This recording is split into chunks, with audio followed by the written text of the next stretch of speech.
संस्कृति में प्रकृति व पर्यावरण को विशेष महत्व दिया गया है और ऐसा हो भी क्यों ना, क्योंकि प्रकृति परमात्मा की भौतिक अभिव्यक्ति ही तो है। यह जगत, यह सृष्टि, यह प्रकृति परमात्मा के द्वारा ही तो रचित है।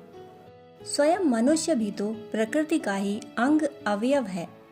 मनुष्य का निर्माण भी तो प्राकृतिक तत्वों से ही हुआ है। कहने का तात्पर्य यह है कि प्रकृति के बिना मनुष्य का अस्तित्व ही असंभव है। प्रकृति न सिर्फ मनुष्य का निर्माण करती है, बल्कि उसके जीवन यापन के लिए, उसके जीवन को बनाए रखने के लिए अन्न, जल, वस्त्र, वायु, औषधि आदि सभी कुछ प्रदान करती है।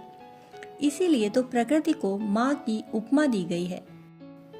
प्रकृति माँ बनकर माँ की तरह ही हमें जीवन देती है और हमारे जीवन को जीवन भर पोषण भी प्रदान करती है। इसीलिए तो वैदिक वाङ्मय में वसुंधरा, सूर्य, वायु, जल, आकाश आदि प्राकृतिक शक्तियों की भावपूर्ण स्तुति की गई है। जीवन यापन की सारी चीजों की पूर्ति हमें प्रकृति के माध्यम से ही होती है। इसीलिए प्राकृतिक तत्वों को संरक्षित रखने के लिए उन्हें किसी न किसी त्योहार, देवी देवताओं की पूजा अर्चना से जोड़ा गया है। औषधि के रूप में फलों तथा जड़ी बूटियों की रक्षा करने की बात कही गई है। पीपल, नीम, तुलसी, आंवला आदि पर्यावरण संरक्षित करने वाले पौधों, वृक्षों को पर्यावरण को स्वच्छ रखने के लिए अपने आसपास लगाने व उनकी पूजा करने की बातें कही गई हैं। सूर्य जगत की आत्मा है, सूर्य के बिना जीवन संभव नहीं। अस्तु सूर्य तो साक्षात देव है, प्रत्यक्ष देव, जिनकी ऊर्जा से पूरा जगत, प्राणी जगत व वनस्पति जगत ऊर्जावान है।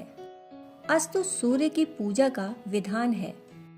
वायु ही प्राणवायु बनकर हमारी नाड़ियों में प्रभावित होती है। जल के बिना भी जीवन कहाँ संभव है। इसीलिए नदियों व सरिताओं, सागरों की पूजा की हमारे यहाँ महान परंपरा रही है। पूजा से तात्पर्य उन्हें सुरक्षित व प्रदूषण मुक्त बनाए रखना भी है। यही उनकी वास्तविक पूजा व सम्मान है। प्रकृति की सेवा व सुरक्षा ही प्रकृति की सच्ची पूजा है। प्रकृति के प्रति हम संवेदनशील हो सकें, इसके लिए हम धार्मिक हो न हो, आस्तिक हो न हो, पर हमें आध्यात्मिक अवश्य ही होना होगा। संवेदनशील होना ही आध्यात्मिक होना है। आध्यात्मिक व्यक्ति ही संवेदनशील हो सकता है। आध्यात्मिक व्यक्ति ही किसी के सुख दुख को आसानी से अनुभव कर सकता है और उसकी सेवा कर सकता है। हमें अपनी जीवन शैली में अध्यात्म को अर्थात सेवा, संयम, संवेदना, निश्चलता, निष्कपटता, निष्पापता, पवित्रता को शामिल करना ही चाहिए, जिससे कि हम प्रकृति के प्रति संवेदनशील हो सकें। अस्तु आध्यात्मिक होकर ही, संवेदनशील होकर ही हम प्रकृति के प्रति संवेदनशील हो सकते हैं और सही मायने में प्रकृति की पूजा, सम्मान व संरक्षण कर सकते हैं। हम प्रकृति की व्यथा को, दर्द को महसूस कर सकते हैं। पौधों के ऊपर किए गए अपने वैज्ञानिक प्रयोग में जगदीश चंद्र बसु ने यह माना है कि पौधे संवेदनशील होते हैं। वे दर्द महसूस कर सकते हैं, स्नेह अनुभव कर सकते हैं। इस संदर्भ में एक बड़ी ही रोचक कथा है। एक दिन गौतम बुद्ध एक वृक्ष को नमन कर रहे थे। यह देखकर उनके एक शिष्य को बड़ी हैरानी हुई। उसने बुद्ध से पूछा, भगवान, आपने इस वृक्ष को नमन क्यों किया? शिष्य की बात सुन बुद्ध बोले, क्या इस वृक्ष को नमन करने से कुछ अनहोनी हो गई?